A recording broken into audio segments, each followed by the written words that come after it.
Donc, dans l'ordre, le gain de chaque piste, d'accord. Ensuite, on va nettoyer avec un EQ, deuxième étape. L'EQ, on l'utilisera en mode filtre pour enlever des fréquences dont on ne veut pas, d'accord. Vous vous souvenez du schéma tout à l'heure, hein, on coupe à gauche et à droite, on enlève les aigus quand c'est possible, on enlève les graves quand c'est possible, des fois les deux, voilà. Ensuite, on va compresser, avec compresseur. Il est vraiment important de nettoyer avant le compresseur. Ça, par contre, là, c'est une règle intangible. Parce qu'en fait, le compresseur, ça serait bizarre qu'il réagisse à des sons qu'on n'entend pas. Donc, du coup, on enlève d'abord les fréquences et après, on met un compresseur qui, du coup, ne réagit qu'aux fréquences qui seront audibles et pas à des fréquences qu'on va enlever après coup. D'accord ? Donc, on nettoie et on compresse. D'accord ? On ira dans le détail, vous verrez, il y a 3 types d'utilisation du compresseur. Il y a les compresseurs plutôt, disons, rythmiques, les compresseurs pour les voix, et puis les compresseurs pour tout le reste, quoi. On verra, je vous en dis pas plus pour l'instant. L'étape numéro 4, c'est après le compresseur qu'on va colorer.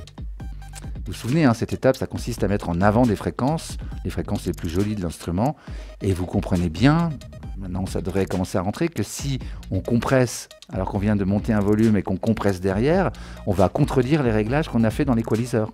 L'équaliseur va monter des fréquences, puis notre compresseur va tout de suite les rebaisser. C'est pour ça qu'on respecte bien cet ordre. Le nettoyage, la dynamique, donc la compression, et seulement après la coloration. Si on inverse, ça complique tout, c'est même quasiment impossible. D'accord ? Donc on nettoie en premier, on compresse et on colore, passive, vous vous souvenez, on ne change pas le volume, tout ça, on ne change pas le volume. La 5e étape, donc, le placement, vous vous souvenez, panoramique, écartement, width, et écartement stéréo, et la reverb. D'accord ? Et là, on a un espace 3D. On profite du dernier utility qui va régler l'écartement stéréo, on pourra en rajouter un si vous voulez, pourquoi pas, vous pouvez avoir un utility écartement stéréo, et un autre utility qui fera le gain final.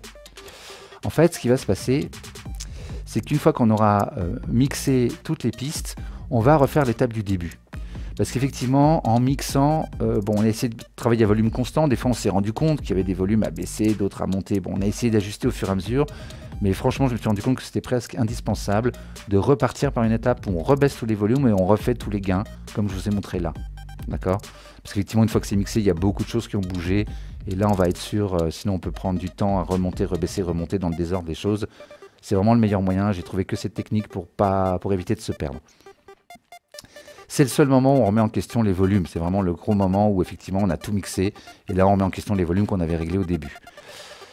Mais on ne va pas changer le gain de la piste qu'on a mis au début. Parce que si on se dit je veux mettre la basse plus fort et qu'on monte le premier gain du premier utility, en fait ce qui va se passer c'est que le compresseur du coup hop il va compresser plus. Et du coup on n'obtiendra toujours pas une montée de volume.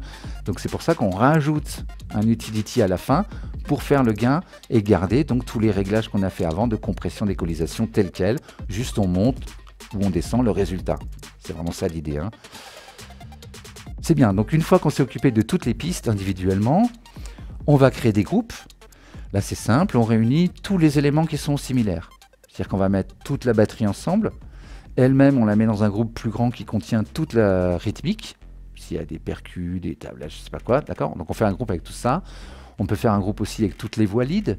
Un autre groupe avec toutes les voix back, tous les chœurs, hein, dans un autre groupe. Et on fait un énorme groupe voix qui contient le groupe chœur, le groupe back, le groupe lead, etc. Si on a plein de cordes, pareil, un groupe avec les violons, un groupe avec les... Et puis on met tout ça dans le cordes. Bon, vous avez compris le principe, je pense. Tous les sons, toutes les pistes qui sont un peu similaires, on les met ensemble. En fait, ça a deux avantages.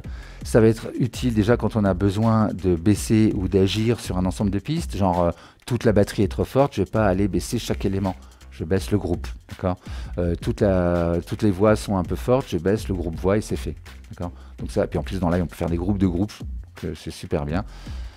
Et donc on gagne du temps. Et en fait, chaque groupe, on va l'équaliser s'il y a besoin. Parce que vous allez vous rendre compte aussi que chaque élément de la batterie, on les a bien mixés, mais peut-être qu'une fois qu'on entend l'ensemble, notre batterie, elle manque de grave, elle a trop d'aigus, tout ça. Donc là, on va remettre un équaliseur qui va gérer l'ensemble des choses, d'accord, l'ensemble du groupe. Et on va compresser avec un glue compresseur, on le verra la prochaine fois dans le détail. C'est un compresseur très lent qui est fait exprès pour les groupes, qui est parfait pour ça. Et en fait, ça va permettre aux choses de vivre ensemble. C'est-à-dire que tout d'un coup, de compresser toutes les voix, ça va les uniformiser. et on va uniformiser toute la batterie, et on va uniformiser toutes les basses en les groupant. Et du coup, et après on uniformise le tout sur la piste main en mettant des compresseurs, des équaliseurs et un limiteur. C'est le mastering, on en parlera un petit peu aussi, on fera un mastering rapide. C'est aussi une étape qui peut demander des années de pratique et d'apprentissage. Donc bon, on fera les choses mais qui fonctionnent, vous verrez, hein, on obtiendra ce 5 dB de dynamic range avec des attaques bien percutantes et tout ça, vous inquiétez pas, on va y arriver, hein, que avec les outils de live, hein, c'est ça aussi la promesse. Donc si vous avez bien compté, on va au minimum compresser 3 fois.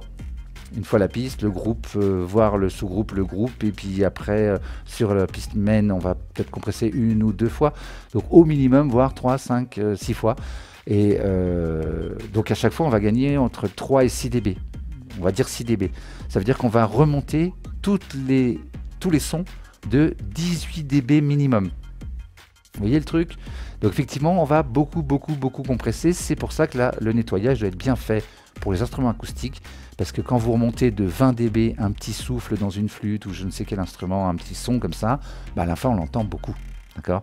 Donc effectivement, hein, voilà, on les nettoie bien pour être sûr qu'au fur et à mesure de ces compressions, vous mettez un instrument acoustique dans votre compo, voilà, faut faire gaffe. Et c'est comme ça qu'on va obtenir les 5 dB de dynamic range. Vous vous souvenez, hein, le petit limiteur qu'on peut mettre au début, qui permet de protéger, de vérifier le headroom et de protéger le système et les oreilles. Pensez à ça.